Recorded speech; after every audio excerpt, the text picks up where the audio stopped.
Hey guys, today I'll show you how to perform a circling approach.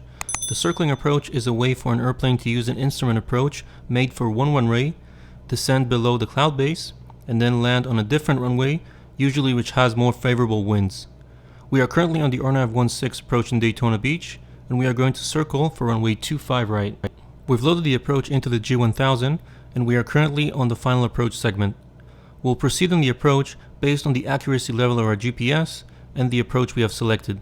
In our case, that will be the LPV approach with WAS. If we open the plate for the RNAV-16, we can see that the approach is a straight in starting at SEPDA, which also has a hold in lieu of a procedure turn if necessary.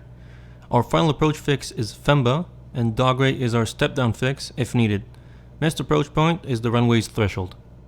Looking at the vertical layout of the approach, we need to reach FEMBA at or above 1,600 feet. Our circling minimums are 540 feet and 1.5 miles of visibility. Due to current NOTAMs involving cranes in the vicinity of the runway, the updated circling minimums altitude is 660 feet. We can also see that next to the circling line in the minimums table, we have a black square with a C in it. That means this approach uses expanded circling radius. If we open the TPP legend, we can see what are the distances which are clear of obstacles based on our airplane's category and approach's MDA. The missed approach procedure will have us climb straight ahead to 1,700 feet, direct Kessler, and hold there. If you need to go missed after starting the circling maneuver, you'll turn towards the middle of the airport, climb, and join the original missed approach procedure you briefed. I have another video covering that type of missed approach procedure. I'll link it in the description below.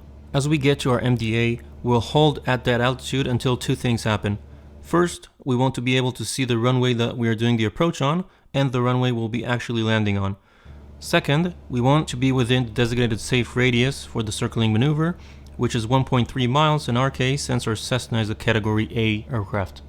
Once we've started the circle, we'll report it to ATC and expect to receive a landing clearance in return.